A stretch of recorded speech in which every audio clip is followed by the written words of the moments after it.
Сәлеметсіздер ме, құрметті оқушылар? Жарайсыздар, отыра қойыңыздар. Бүгінгі сабағымызды бастайық. Бастамас болып психологиялық ахуалды қалыптасу үшін ортаға шығайық, иә? Сөйтіп амандасамыз бірінші қолымызбен, иә? Сосын басымызбен,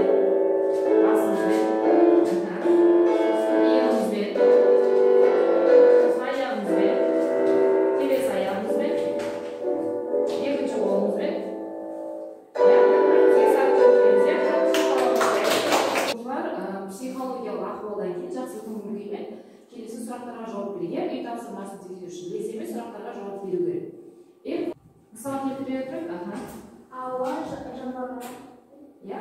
Ауа, жануар, су бәрі бір-бірімен тығыз байланысты. Ал келесі табиғи және жасанды деген сөздерді қалай түсінесіздер? Өз түсініктеріңіз. Табиғи және жасанды. Табиғи ол біздің табиғат істелген заттар, жасанды ол адамдар істелген. Дұрыс, адамның қолымен, иә, арнайы.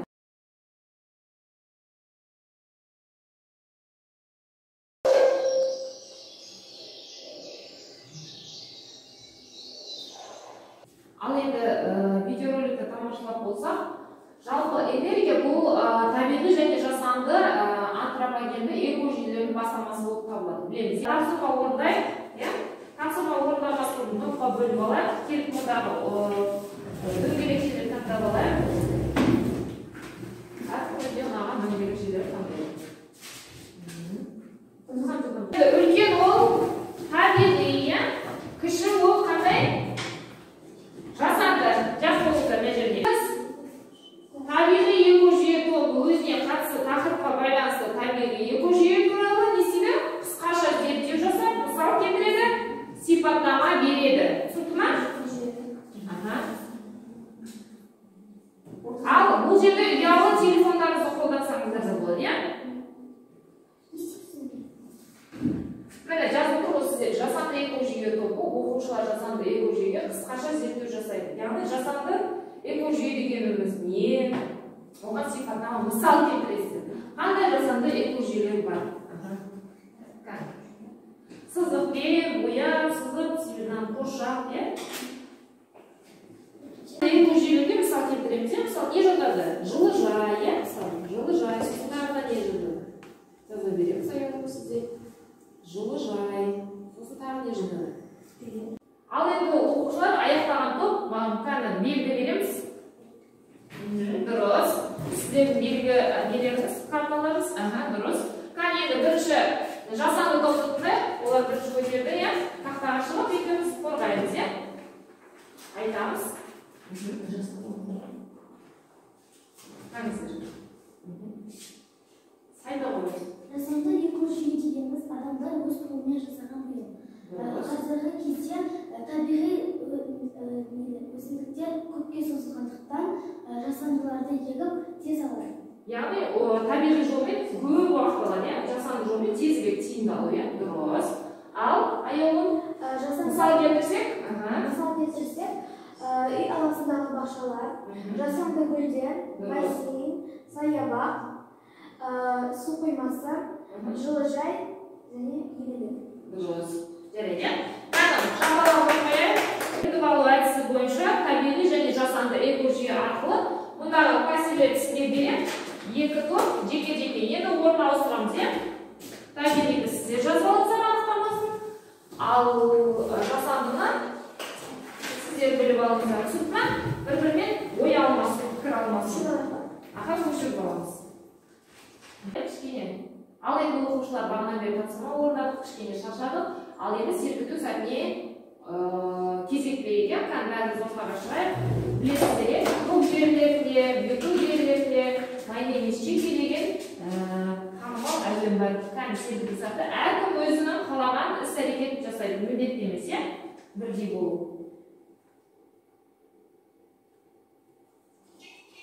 Кезеңі ол шығармашылық тапсырма. Білесіздер, жаңағы топ бойынша жұмыс жасайық. Бізде қандай? Жасанды топ, табиғи топ. Соған бір мысал келтіріңіздер, алдарыңызда қажетті құрал-жабдықтар бар. Солармен қиып, мысалы мына жерде бассейнді таңдасаңыздар, экожүйені түсінікті ме?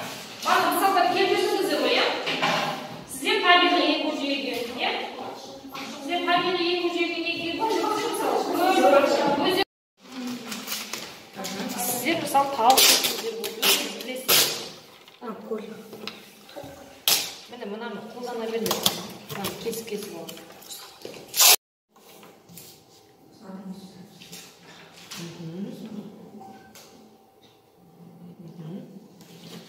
Ой, қосаймыз, дұрыс. Ал енді оқушылар қандай керемет не шықты, иә? Табиғи экожүйесі шықты. Мұнда не сендер суреттедіңдер? Қандай макет жасадыңдар? Өзен жасадық. Өзен. Мұнда үстінде гүлдер, бұлттар және бұлттар және ағаш.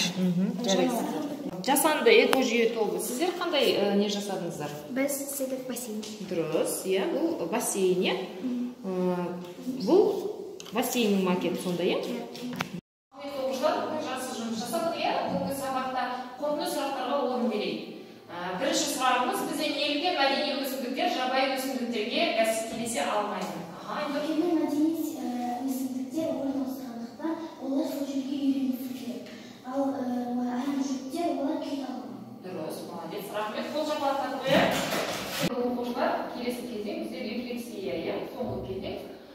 Ол интервью әдісі арқылы жүзеге асырылады. Ал Аяулым, өз ойыңызды білдіріп кетсеңіз, бүгінгі сабақ бойынша. Сабақ сізге ұнады ма? Иә, ұнады. Бүгінгі үйренгеніңіз сіз үшін болашақта қажет деп есептейсіз бе? Әрине қажет. Сабақта қандай әрекеттер орындадыңыз? Бүгінгі сабақта біз классик ойнадық. Топ жұмысы қандай деңгейде өтті деп ойлайсыз? Менің ойымша, ол ең жоғарғы деңгейде өтті. Рахмет. Тақырыптың теориялық бөлімін қайталау, білесіздер, әрбір тақырып бойынша үй тапсырмасы белгісімен тапсырмалар бар. Сол тапсырманы орындап келеміз. Жарайды ма? Бүгінгі сабаққа қатысқандарыңызға рахмет. Барлықтарыңыз жоғары дәрежеде белсенділік, шығармашыл болғандықтан барлықтарыңызға 9 балл қоямын. Иә? Сабақ аяқталды, сау болыңыздар.